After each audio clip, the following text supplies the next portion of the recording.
महादेव मुंडे हत्या प्रकरण देखील या ठिकाणी आलं। याच्यामध्ये खरं म्हणजे आपण जर बघितलं तर मोठ्या प्रमाणात तपास चाललेला आहे। आत्तापर्यंत तंत्रज्ञानाचा वापर करून मिळालेल्या माहितीचं विश्लेषण करून 196 इसमांकडे विचारपूस केली आहे। मय्यत याचा पैशाचे देवाणघेवाणीवरून कुठे वाद झाला होता का याबाबत 83 साक्षीदारांकडे तपास केलेला आहे। जे काही मोबाईल क्रमांक आलेले आहेत मेल किंवा त्यांच्या याच्यावर सेव्ह आहेत 286 लोकांकडे तपासणी केलेली आहे।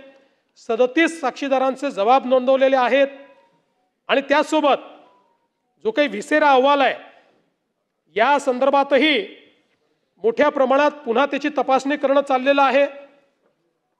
खरं म्हणजे परळीच्या एका जंगलाजवळ खुल्या मैदानावर हल्ला झाला, तिथे प्रत्यक्ष साक्षीदार हा सापडला नाही, पण 1.5 महिन्याने एका महिलेने ही घटना पाहिल्याचं कळलं आणि म्हणून तिची संपूर्ण चौकशी केली। तिने 2 व्यक्ती आपापसात भांडत होते असं मी बघितलंय असं त्या ठिकाणी सांगितलं आणि म्हणून आता संपूर्ण डंप डाटा देखील आपण चेक करतो आहोत।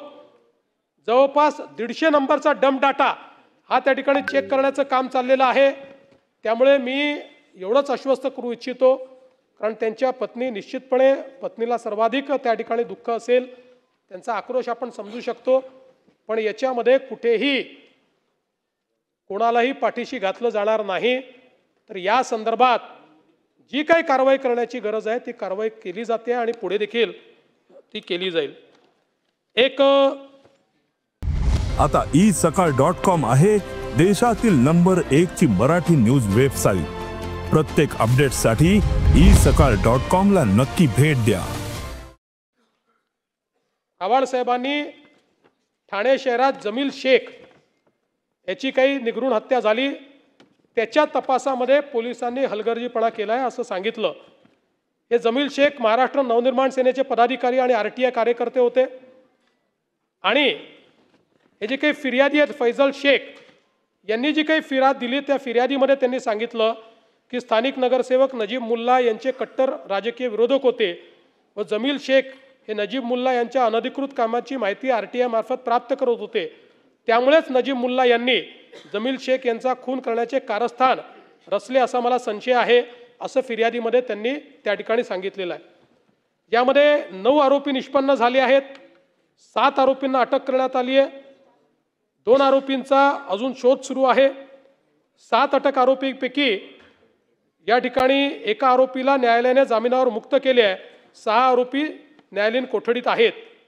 आणि आपण जे या ठिकाणी सांगितलं की यामध्ये जो मुख्य आरोपी आहे त्याने नजीब मुल्ला यांचं नाव घेतलेलं नाही, पण 2021 मध्ये 3 साक्षीदाराने 164 स्टेटमेंट दिलेला आहे आणि त्या 164 स्टेटमेंटमध्ये या तिघांनी नजीब मुल्ला याचं नाव घेतलेलं आहे।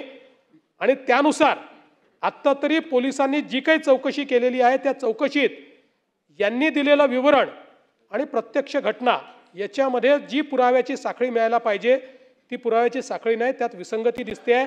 तथापि जे मय्यत आहेत त्यांच्या दोन्ही मुलींनी अतिशय आक्रोशाने हा मुद्दा या ठिकाणी मांडलेला आहे आणि म्हणून पुन्हा एकदा याची चौकशी ही निश्चितपणे या ठिकाणी स्वतंत्रपणे केली जाईल आणि या सगळ्या पुराव्यांना पुन्हा एकदा पडताळून कुठेही जर यामध्ये संबंधित व्यक्तीचा सूत्रामही संबंध असेल तर त्यांच्यावर कारवाई केली जाईल।